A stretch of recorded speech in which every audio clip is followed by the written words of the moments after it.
Je vous présente aujourd'hui notre 550e journal de bord. Jean-Marie Le Pen, bonjour. Bonjour. Alors, il y a une semaine, au Sable d'Olonne, s'est produit le naufrage d'un bateau des sauveteurs en mer, dite la SNSM. L'émotion a été considérable. Cet épisode dramatique vous a-t-il, vous, particulièrement, personnellement touché au regard de votre histoire familiale? Bien sûr, de très près, aussi bien sur le plan familial, puisque je fais partie des gens de mer, si on peut dire, parce que j'ai été moi-même marin-pêcheur. Mon père était patron-pêcheur mort en mer, mon grand-père était patron-pêcheur. Par conséquent, c'est un monde que je connais très bien et dont je connais très bien les mœurs, dont celles qui conduisent des gens à risquer leur vie sur des bateaux de sauvetage pour venir au secours de gens qui sont en difficulté ou même en péril de mort. Et il y a déjà eu souvent des accidents de ce genre. Ce n'est pas un volontariat sans risque. D'autant qu'il y a encore très peu de temps, ces bateaux étaient mus par des rames, il fallait ramer. Maintenant, il y a des moteurs, c'est différent, ils se sont perfectionnés.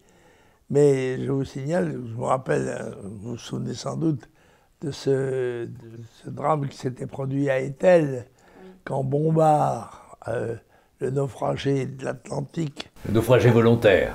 Le naufragé volontaire de l'Atlantique avait voulu faire adopter un type de canot pneumatique, je crois, dont il était le représentant, et les marins d'Etel s'étaient prêtés au jeu.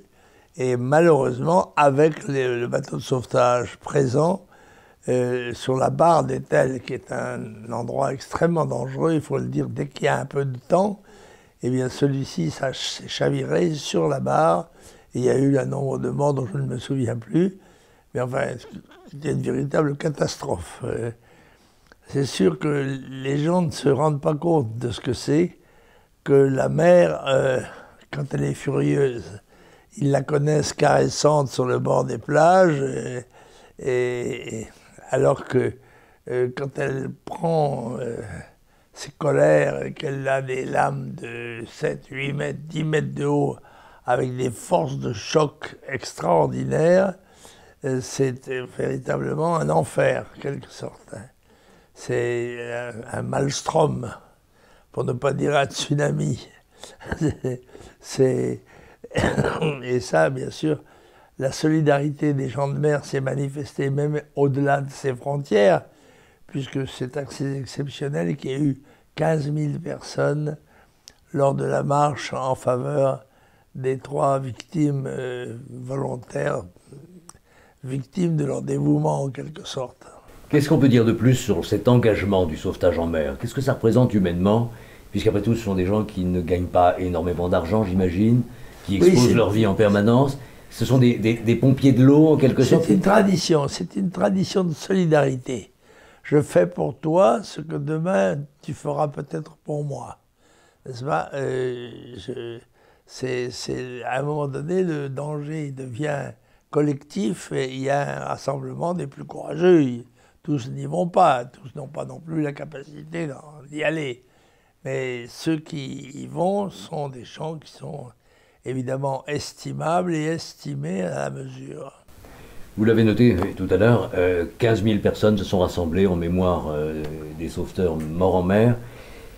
Vous avez été étonné de cette solidarité? Non, puisque vous dites que finalement, ça va presque de soi. Qu'est-ce que ça dit des valeurs résiduelles de nos côtes, justement, ce comportement de la population? Eh bien, je pense que c'est la solidarité, le sentiment d'appartenance à une communauté liée par le malheur.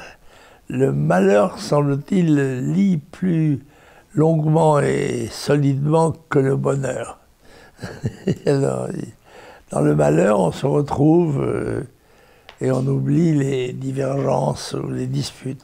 Oui, alors il ne faut pas oublier que ces gens, ces fameux marins sauveteurs, sont des bénévoles et qu'aujourd'hui, au port de la Chaume, le port d'attache de la SNSM vendéen, se déroulera aussi une grande cérémonie d'adieu et de recueillement en leur honneur et en présence, paraît-il, du président Emmanuel Macron. Oh, il sera présent partout.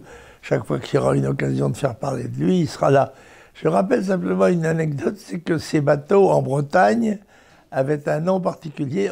Cette œuvre s'appelait les Hospitaliers Sauveteurs Bretons, les HSB. Et depuis, ça a été nationalisé et ça a changé de nom. Dans votre tweet sur ce sujet, au moment où la catastrophe, où le drame s'est produit, vous avez utilisé le terme suroît. Il serait peut-être utile de préciser ce que c'est, parce qu'il y a beaucoup de gens qui ne le savent pas. On devrait donner un coup de suroît. Je pense que les gens n'ont pas compris. Le suroît, c'est la casquette, enfin, comment dirais-je, la toile étanche, cirée, qu'on porte par mauvais temps. C'est ça le suroît. Alors donner un coup de suroît, c'est donner un coup de chapeau. Oui, le suroît couvre la nuque et empêche l'eau de rentrer dans le dos en particulier. C'est une coiffure de mère, de grande mère. Bien, alors un autre sujet, retour en France, si je puis dire, le retour en France d'enfants de djihadistes, et pas seulement les enfants, donc, une mesure dite humanitaire. Quel est votre commentaire, Président? Je trouve ça scandaleux qu'un djihadiste, un traître djihadiste, puisse être allé le chercher pour le ramener avec sa famille. 2 de ses femmes, on pense qu'il en avait encore d'autres, alors bon. Et 9 enfants, dont 2 tout petits qui ont à peine 2 mois, même pas. Et tout cela aux frais de la République, bien sûr. Et il va falloir les loger, les nourrir. En fait, le père vivra assez grassement avec les allocs, compte tenu du chiffre de sa famille. Mais les soigner, les éduquer éventuellement. Oui. Ce droit d'asile constitue aujourd'hui un abus intolérable et on sait que le chiffre du nombre des demandeurs d'asile a véritablement explosé sous Macron. Il était déjà important avant, il est maintenant devenu gravissime et il faut évidemment, il fait partie de ces droits qui doivent être non seulement limités, mais même supprimés, comme le droit du sol, comme la double nationalité, comme le regroupement familial, puisqu'il faut que les Français soient conscients que nous sommes en guerre. La Troisième Guerre mondiale est commencée, c'est une guerre démographique. Elle n'a pas les aspects belliqueux, apparemment au moins jusqu'à présent, des guerres précédentes. Elle n'en est pas moins redoutable, elle occupe le terrain, et elle occupe le terrain aux frais de ceux qui y habitaient, et finit par les remplacer. Vous savez qu'il y a un certain nombre de Français en Irak qui sont condamnés à mort. Le Quai d'Orsay annonce faire tous les efforts nécessaires pour essayer de leur épargner ce jugement ou l'exécution de la peine. Ça n'est pas votre point de vue, je crois. Non, ils sont sortis qu'ils se sont engagés et qu'ils doivent payer le prix de leur engagement contre les Français. Ils ont déserté la nationalité française, ils sont tournés leurs armes contre la France et dans des formes de terrorisme civil particulièrement abjectes. Il n'y a aucune raison que la France fasse quelque effort que ce soit en leur faveur.